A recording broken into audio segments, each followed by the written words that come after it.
오늘 은혜 받으실 하나님의 말씀은 창세기 46장 1절에서 7절까지의 말씀입니다. 창세기 46장 1절에서 7절까지의 말씀을 함께 봉독하도록 하겠습니다. 이스라엘이 모든 소유를 이끌고 떠나 브엘세바에 이르러 그의 아버지 이삭의 하나님께 희생 제사를 드리니 그 밤에 하나님이 이상 중에 이스라엘에게 나타나 이르시되 야곱아 야곱아 하시는지라. 야곱이 이르되 내가 여기 있나이다 하매 하나님이 이르시되 나는 하나님이라. 내 아버지의 하나님이니 애굽으로 내려가기를 두려워하지 말라. 내가 거기서 너로 큰 민족을 이루게 하리라. 내가 너와 함께 애굽으로 내려가겠고 반드시 너를 인도하여 다시 올라올 것이며 요셉이 그의 손으로 내 눈을 감기리라 하셨더라. 야곱이 브엘세바에서 떠날새 이스라엘의 아들들이 바로가 그를 태우려고 보낸 수레에 자기들의 아버지 야곱과 자기들의 처자들을 태우고 그들의 가축과 가나안 땅에서 얻은 재물을 이끌었으며 야곱과 그의 자손들이 다 함께 애굽으로 갔더라. 이와 같이 야곱이 그 아들들과 손자들과 딸들과 손녀들 곧 그의 모든 자손을 데리고 애굽으로 갔더라. 잠깐 동안 오늘 교회 목표에 대한 설명을 하자면요, 하나님을 향해서 예배가 다시 회복되어야 될 것입니다. 형식과 의식을 그리고 습관에 의해서 이루어지는 것이 아니라 매 순간마다 하나님과의 대화가 그리고 교제가 그리고 그분이 나에게 말씀하시는 그 내용을 내 생활 속에 지킨 바 되어서 열매를 맺는 신앙으로까지 우리가 이제는 좀 더 발전된 모습을 갖춰야 되겠어요. 주기도문도 형식과 의식으로 하지 말고 사도신경도 살아계신 주님과의 아름다운 만남을 이루는 하나의 통로가 될 수 있는, 사도신경도 어려운 말, 무슨 말인지 모르는 것들 우리가 좀 다 수정하고, 또 주기도문 송 그 노래도 보면은 하늘에 계신 아버지 이렇게 하지 않습니까? 근데 저는 그걸 좀 음률에 맞춰서 좀 더 정확한 의미를 좀 전달하기 위해서는 이렇게 하고 싶어요. 하늘에 우리 아버지 이렇게 하는 게 좋을 것 같아요. 이름도 누구의 이름이 아니라 주님의 이름이 거룩히 여김을 받아야 되겠죠. 또 하늘의 뜻이 이 땅에 이루어져야 되는데 뜻이 이루어진다고 그러니까 그것도 좀 의미가 좀 모호해질 것 같아요. 그러니까 정말로 하나님과의 어떤 아름다운 관계 설정이 살아있는 운동력이 있는 모습이 될 수 있도록 하기 위해서 이런 주제를 잡아봤습니다. 사람을 향해서는 오늘 우리가 살고 있는 시대는 정말로 위기 시대예요. 특별히 교회의 위기가 다가왔어요.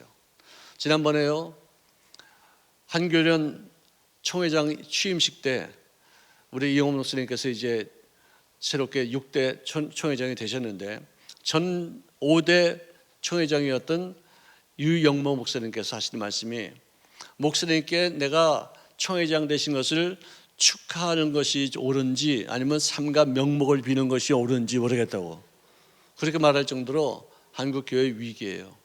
정말 위기예요. 이런 시점에서 다른 것보다도 중요한 것은 뭐냐? 우리 믿음이 계승되지 못한다면은 바벨론에 끌려갔던 이스라엘 백성과 다를 바가 어디 있겠느냐 이것이죠.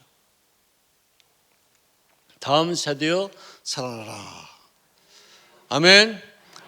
단 한순간도 잊지 마시고를 그 말씀을 마음속에 간직하고 우리 아이들에게, 우리 후손들에게 예수 믿는 사람의 모습을 보이는 부모님들이 되시기를 바랍니다. 그다음에 세상을 향해서 우리에게 맡겨진 일들이 뭐냐? 세상에 나가서 말씀을 전파하고 빛의 직임을 감당하는, 교회에서 가정에서만 나는 것이 아니라 세상에 나가야 돼요. 우리 세상은요 마치 배의 물과 같은 거예요. 물이 없으면 세상이 살 수 없어요. 그렇다고 해서 이 물이 배를 뚫고 들어오면 배는 가라앉아요. 세상을 떠나서 우리가 살 수 없지만 세상이 우리 속에 들어오는 것이 아니라 우리가 세상을 향해서 소명자로서의 역할을, 영향력을 발휘할 수 있는 그런 인생을 살 수 있기를 주의 이름으로 축원합니다. 우리가 예배 때마다 이것을 우리가 구호를 제청하고 또 마음속에 새겨놓고 그것을 생활 속에 행동으로 옮기는 그런 모습으로 한 해를 지내도록 하겠습니다. 자, 저는 오늘 새해를 맞으면서라는 제목으로 말씀을 준비해 보았습니다. 2022년도 마지막 날이 방금 지나가고 2023년도의 첫 주일 예배가 시작됩니다. 정말 아무리 보아도 올해같이 2023년도 새해를 맞으면서 암울해 보이고 불안하고 염려가 되는 때가 없었다 생각이 들어요. 제 경제가 참 암울해 보입니다.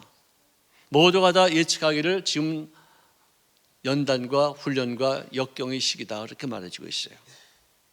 미지의 세계에 대한 불안감으로 출발하는 그런 시점에서 우리가 야곱의 생애를 통해서 어떤 소망을 가질 수 있는 것인가를 살필 수 있는 그런 시간을 갖도록 하겠습니다. 야곱은 약 20여 년 전에 가장 사랑했던 아들이었던 요셉이 맹수로 인해서 죽임을 당했다라고 여긴 바 되어서 22년 동안을 그는 절망 상태에서 노년을 맞게 되어집니다. 옷을 찢고 붉은 배로 허리를 묶어서 오랫동안 내통하면서 22년 동안 그의 마음은 무덤이었어요. 자, 거기다 또 기근까지 덮친 바 되어져서 양식을 얻을 수 없기에 아들들을 시켜서 이 무서운 흉년 중에 애굽에 가서 곡식을 구하라고 해서 보냈습니다. 그들이 곡식을 갖고서 돌아왔을 때 전하는 소식이 하나 있었는데 상상할 수 없었던 너무나도 꿈 같은 얘기를 전하고 있었어요. 요셉이 죽지 않고 살아 있습니다. 요셉이 애굽의 총리가 되어서 막강한 권세를 갖고 있는 사람으로 바뀌어져 있었습니다. 그 이야기였었어요. 아버지는 그 이야기를 듣고서 어리둥절 정신이 하나도 없었죠. 그런데 그가 아버지를 모시고 오라고 보낸 수레를 보고 나서야 이 말이 진짜구나. 그래서 소생하게 되죠. 그래서는 그가 하는 말이 내가 죽기 전에 거기 가서 내가 그 아들을 보고 죽으리라. 그런 어떤 마음가짐을 새롭게 합니다. 오늘 이 본문 말씀에 야곱이 애굽을 향해서 출발하는 것은 그의 인생의, 그의 민족의 가장 획기적인 전환점이 된다는 것이죠. 예루살렘 남쪽 아주 심한 모래바람이 많이 불고 지열이 약 한 40~50도로 오르내리는 그런 네게부 사막의 중심에 있는 브엘세바에서 그는 처음으로 자기 스스로 예배를 드리는 그런 순간을 맞이하게 되죠. 여행하는 나그네 사람들에게 그늘을 제공하는 오아시스가 있는 곳입니다. 이삭이 블레셋을 피해서 마지막 우물을 파고 나서 하나님께서 하신 말씀이 너를 복되게 하여 네 자손이 번성하게 하리라 하고 말씀을 들었던 그 장소가 바로 브엘세바였어요. 자, 이제 아들이 총리가 되었다는, 그래서 그를 만나기 위해서 떠나는 가장 중요한 시점에 하나님 뵙기를 사모해서 야곱이 드린 그 제사는 우리도 과거의 일을 이제 더 이상 이제 염두에 두지 아니하고 새로운 미래를 준비하는 어떤 전환점으로 삼기 위한 어떤 마음 자세를 우리가 갖는 그런 것과 비슷한 어떤 것이 될 것이다 하는 생각이 들어요. 하나님은 야곱이 어려운 일을 당할 때마다 그 고비고비마다 꼭 만나 주셨어요.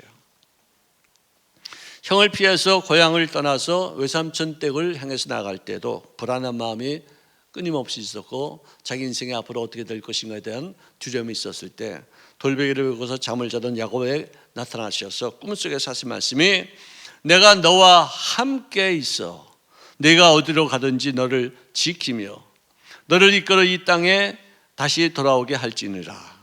내가 너에게 허락한 것을 다 이루기 전까지는 내가 절대로 너를 떠나지 아니하리라. 함께라는 단어 있어요. 주님께서 여러분과 함께 하신 줄로 믿습니다. 무슨 일을 당하든지 어디에 있든지 누구를 만나든지 주님이 우리와 더불어 함께 하실 줄로 믿습니다. 하나님이 제일 잘 아시는 것이 그거예요. 계시는 거예요. 온 천지 우주 만물 어디 가나 그냥 계셔요. 근데 특별히 우리 택한 백성들에게는 함께 하시는 줄로 믿습니다. 그래서 그가 꿈에서 깨어나서 그 이름을 자기가 하나님을 만난 장소를 베델, 즉 하나님의 집이다 라는 것으로 명명하게 됩니다. 또 그가 형을 만나러 가는데 형이 자기를 죽이러 온다는 그런 얘기를 들은 순간 그는 약복강에서 형의 태도를 주시하고 있다가 도망가려고 하고 있었어요. 재산도 다 보냈죠. 자기 가족들도 다 보냈죠. 저는 자기가 혼자 남았는데 이것을 받지 않는다면 나는 튀어야 되겠다는 그런 마음으로 있었는데 하나님이 나타나셔서 그와 씨름을 하더니 그가 고집을 부리고 건너가지 않으려고 하니까 환도뼈를 쳐서 네가 가장 자랑하는, 네가 믿고 있는 그 다리, 너는 이제는 더 이상 움직이지 못할 사람이 될 것이라는 표적을 탁 주었어요. 그러니까 이 야곱이 너무나 두려운 나머지 천사의 바짓가랑을 붙잡고서 나를 축복하지 않으시면 나는 절대로 놓지 않겠습니다. 내 이름이 뭐냐? 내 이름이 야곱입니다. 내 이름을 다시는 야곱이라 부를 것이 아니다. 이제부터는 내가 너를 이스라엘이라 부를 것이다. 왜? 이는 내가 하나님과 및 사람들과 더불어 이겼음이니라. 거기서 기도 응답이 이루어지기까지 포기하지 않은 그 야곱에 대해서 이름을 하나님과 겨루어 능히 이긴 사람이다 라는 이름의 뜻으로서 계명을 해 주었어요. 그래서 고관절 탈구한 다음에 축복을 받아서 강을 건넜을 때 형이 죽이러 왔다가 그 쩔뚝거리면서 오는 그 형 동생을 보고서 불쌍해서 거기서 화목이 이루어져요. 놀라운 기적의 역사죠. 그 다음에 세겜 추장에게 겁탈을 당한 딸 디나를 보복하기 위해서 그 형제들이, 그러니까 야곱의 10명의 자식들이 복수를 명목으로 해서 이 세겜 족속 한 족속을 아주 무자비하게 진멸시켜 버렸어요. 그것을 본 야곱이 너무 두려운 것이에요. 여기 있는 사람들이 전부 다 의기투합해서 우리를 죽이러 온다면 우리가 어디 가서 살 수 있겠는가? 너무나도 잔인했다. 가지고 두려워하고 있을 때 주님께서 네가 야곱을 피해서 도망하던 때에 나타났던 하나님 앞에 제단 드린 거 기억하지? 베들로 가라. 하나님께서 너를 거기서 만나기를 기뻐하신다. 그래서 거기 갔어요. 예배를 드렸어요. 자기가 드리고 싶어서 한 예배가 아니었었어요. 하나님이 하라고 하셔서 한 예배였었어요. 예배를 끝내자마자 하나님께서 그 사면에 있는 모든 거울들로 말미암아 야곱의 식구들을 두려워하게 만들어서 결국은 추적자가 없이 무사하게 탈출할 수가 있었어요. 자, 지금까지는 큰 성공이었습니다. 이미 예정된 복을 위해서 하나님 앞에 기다렸으면 충분히 했을 텐데 형과 아버지를 속여서 아주 의도적으로 장자권을 쟁취하고 축복권을 사기쳐서 빼앗았습니다. 외산촌집에서 20년 동안 머물면서도 재산도 크게 불렸었습니다. 아내를 4명이나 얻었고 12명의 아들과 딸 하나가 있었습니다. 문제는 뭐냐? 하나님 앞에 맡기지 못하는 인생. 항상 자기 뜻대로, 자기의 방법대로, 자기 어떤 술수를 써서 살았던 그런 편법 인생이었다는 것이죠. 자, 그런 삶 속에서 자기 인간의 힘으로 할 수 없는 여러 가지 사건들을 만나면서 하나씩 깨지는 거예요. 자기가 가장 사랑했던 아내 라헬은 베냐민을 낳았다가 객사하는 거예요. 묘지도 제대로 틈 없이 그냥 죽임을 당했어요. 그리고 가장 사랑했던 그녀가 낳은 아들 중에 요셉마저 짐승에게 잡아먹힌 줄 알고 있었으니 그의 모든 성공은, 그의 모든 부는, 그의 모든 명성은 그야말로 신기루 같이 사라지는 것이었어요. 오늘 제가 이 설교를 준비하다가 갑자기 떠오른 생각이, 성철 스님 여러분들 잘 아시죠? 몰라요? 한국 불교계의 아마 가장 큰 별이라 저는 생각합니다. 그분이 남긴 말 중에서 이런 말이 있습니다. 너무 걱정하지 말라. 걱정할 것이 있다면 딱 두 가지만 걱정하라. 지금 내가 아픈가 안 아픈가, 그걸 걱정하라. 만약에 안 아프면은 더 이상 걱정하지 말고, 아프면은 딱 두 가지가 또 걱정할 게 있다. 내 이 병이 죽을 병인가 안 죽을 병인가, 이것만 생각하면 된대요. 근데 안 죽을 병이면은 걱정할 필요도 없다. 저 죽을 병이면은 두 가지를 걱정하라. 내가 죽고 나면은 내가 천국에 갈 것이냐 지옥에 떨어질 것이냐, 이걸 걱정하라. 천국에 갈 것 같으면은 걱정할 필요 없어. 근데 지옥에 갈 것 같으면은 또 그것도 걱정해서 무슨 의미가 있겠느냐. 지옥에 가려면 걱정할 게 뭐가 있겠느냐. 가라, 지옥에 가서 체험해봐라. 이런 말을 했어요. 그렇게 말한 분이 딸에게 남긴 유언 중에는 이런 말이 있습니다. 내가 80년 동안 포기한 것은 다 헛것이로다. 우리에게는 구원이 없다. 죄값을 해결할 자가 없기 때문이다. 딸 피에라와 54년을 단절하고 살았는데 임종시에 딸을 내가 찾게 되었다. 피리라고 그럽니다. 피리야, 내가 잘못했다. 내 인생을 잘못 선택했다. 나는 지옥에 간다. 참 너무나도 처참한 그런 인생을 살았다고 생각이 들어요. 저는 이런 그 문구를 보면서 택한 사람은 따로 있구나는 생각이 들어요. 이분들은 영의 세계를 다 알고 있어요. 끊임없이 자기는 지옥 간다는 말을 했었어요. 그냥 하나의 문자적으로 어떤 시적으로 한 말이 아니라 진짜 두려움을 가지고서 지옥 간다고 이렇게 선포하고 있었어요. 그를 고비고비마다 하나님은 야곱을 찾아오셨어요. 위험할 때마다, 힘들 때마다, 이제는 끝장에 닿은 어떤 그런 위험 순간마다 주님이 찾아오셨어요. 그런데 이 야곱은 그때마다 주님이 찾아오셨을 때 그 위기를 지나면서 또 그것을 지나고 나면은 또다시 자기 방법대로 돌아가는 그런 인생을 살았었어요. 그는 요셉이 죽었으니 이제는 할 것이 있다면 슬퍼하다가 죽는 것이 내가 해야 될 일 것이다 라고만 생각했는데, 그가 생애 처음 요셉이 살아있다는 얘기를 듣고 나서, 요셉을 만나야 되겠다는 그런 얘기를 듣고 나서 처음으로 스스로 재단을 쌓습니다.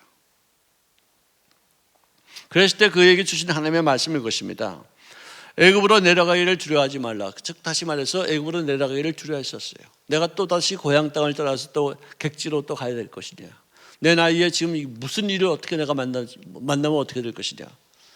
하나님께서 창세기 37장부터 50장까지 전부 다 그 요셉의 장입니다. 38장 하나만 빼놓고 거기서 말씀하시는 적이 한 번도 없었어요. 요셉장으로 돌아와서는 한 번도 요셉에게 이러라 저러라 하신 말씀이 하나도 없었어요.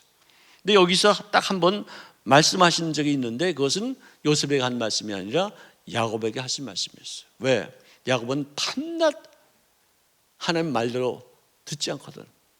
이리 가려면 저리 가고 저리 가면 이리 가고, 하나님의 계획대로 이렇게 하면 지금 가면 되는데 또 안 가려고 들고, 그러니까 하나님의 밤낮 야곱에게는 이래라 저래라 막 항상 계시를 하셨어요. 말씀해 주셨어요.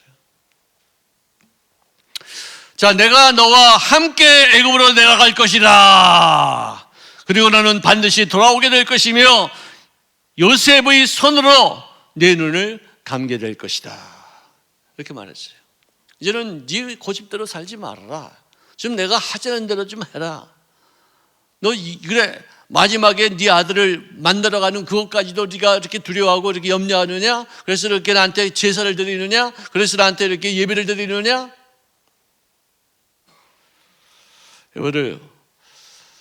우리도 이제부터는 더 이상 내 뜻대로, 내 마음대로, 내 의지대로, 내 고집대로 살지 말고 하나님 앞에 맡기고 새로운 미래를 향해서 믿음으로 출발할 수 있기를 주의 이름으로 축원합니다.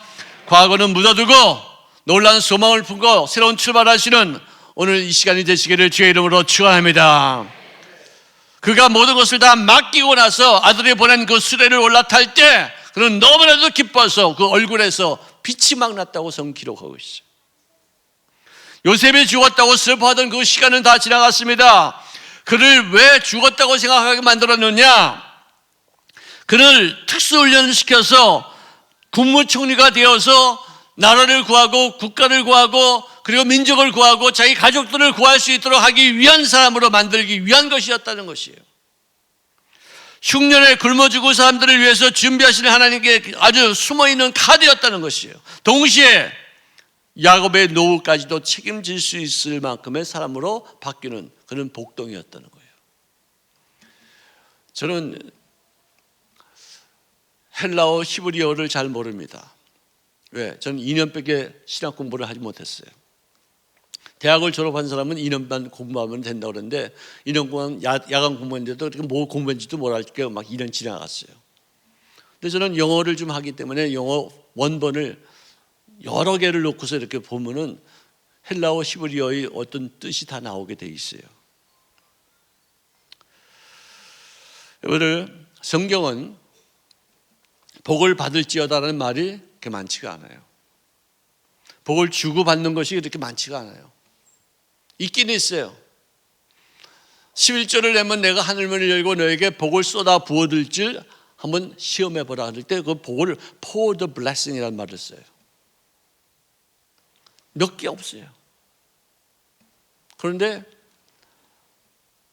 복동이라는 말은 많이 있어요. 축복하다는 말은요, 그건 명사가 아니에요. 형용사로, 아니 동사로 쓰는 단어예요. 내가 축복하면 하나님이 이 사람에게 내 기도를 들으시고 복을 내리시고 복을 내리시는 것보다도 복덩이가 되게 하시는 거예요. 여러분 복덩이 되시기 바랍니다. 복 받으려고 쫓아다니지 마시고 내가 복덩이가 되면은 하나님 보시기에 합당한 모습으로 살면은 하나님 보시기에 진짜 아주 아름다운 믿음을 갖고 있으면 복이 다 찾아오게 돼 있어요. 절대로 잊지 마시기를 바랍니다. 그래서 2023년도는 복을 많이 받을 것을 생각하지 마시고 복동해야 될 것을 유념의 마음속에 두시기를 바랍니다.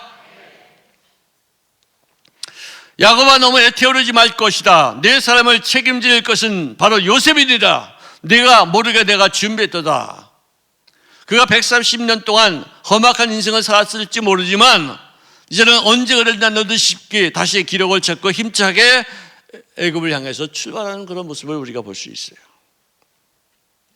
여러분들 야곱은요 130세에 돼서 요셉을 만나고 나서야 그 마음의 속에 평안이 있고 나머지 여생을 정말 가치 있게 영의 사람으로 살았었어요. 요셉은요 30세 때 국무총리가 되어서 진짜 기가 막힌 여생을 살았었어요.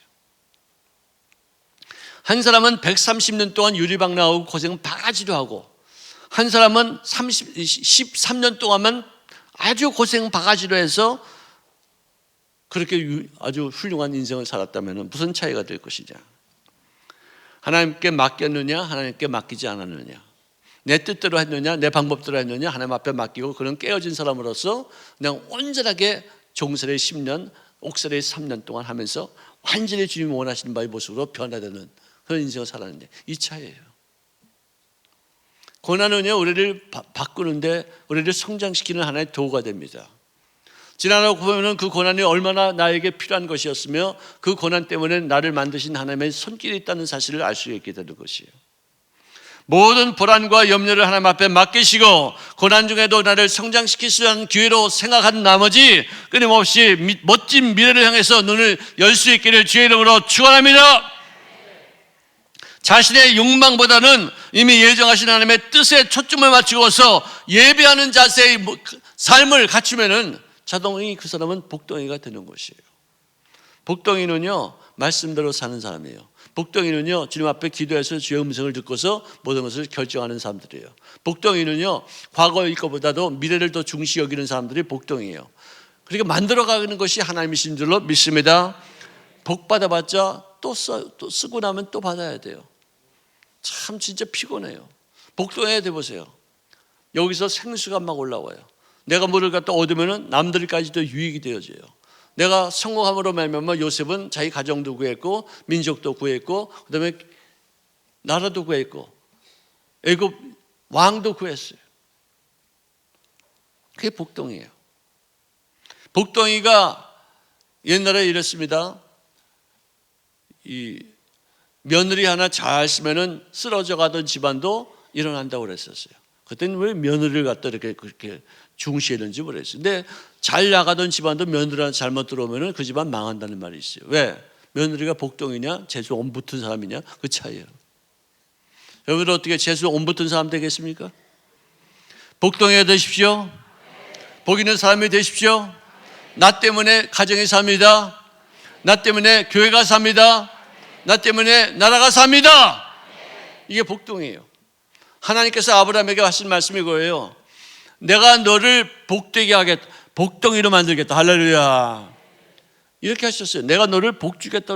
우리 아브라함에게 맨 처음에 복 준 게 뭐 있어요? 고생 바가지로 했어요. 그런 과정이 그것이 복덩이가 되는 과정이 여기다.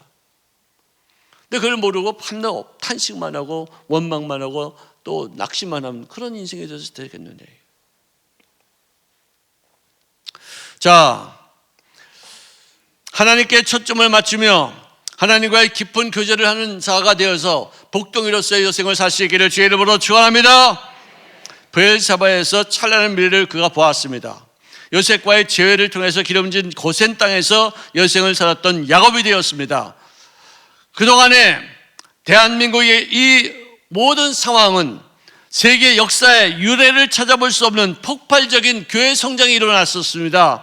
또 폭발적인 경제부흥이 있었습니다. 빠른 민주화가 이루어졌습니다. 그런데 그것도 굉장한 것이었지만 그렇게 번창하던 교회가 급속도로 지금 쇠퇴하고 있는 그런 상황이에요. 이것도 기적이에요. 이것도 세계사의 유래를 찾아볼 수 없는 상황이에요.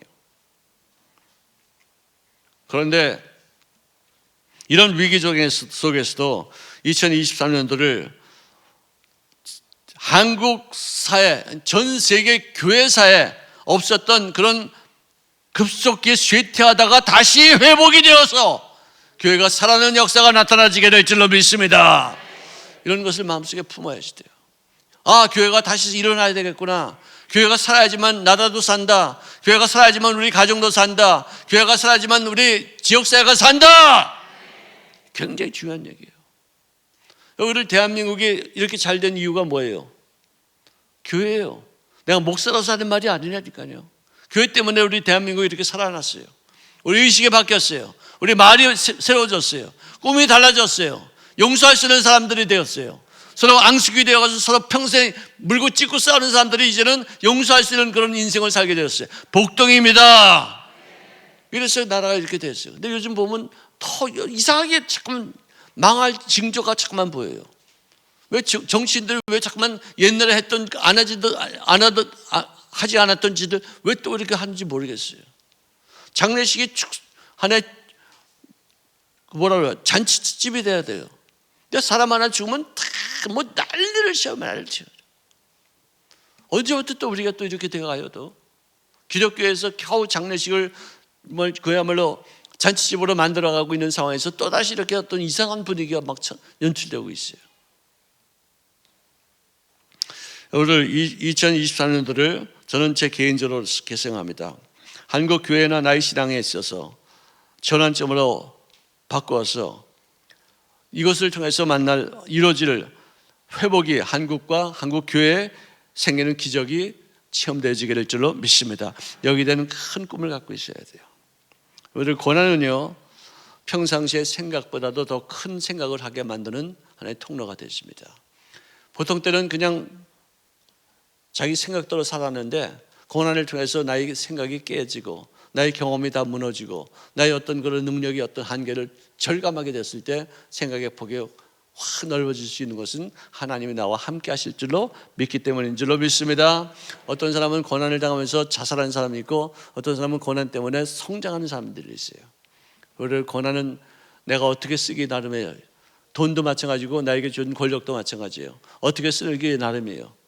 악한 사람들은 악하게 쓰지만 선한 사람들은 그것을 아름답게 쓸 수 있어요. 우리 고난을 아름답게 활용하여서 복동회가 되어서 우리 사회를 변화시키고 국가를 변화시키고 교회의 큰 기둥의 역할을 감당하시기를 주의 이름으로 축원합니다. 예측하지 못한 기적에 대한 기대심으로 2023년도를 출발하시기를 주의 이름으로 축원합니다. 기도하겠습니다.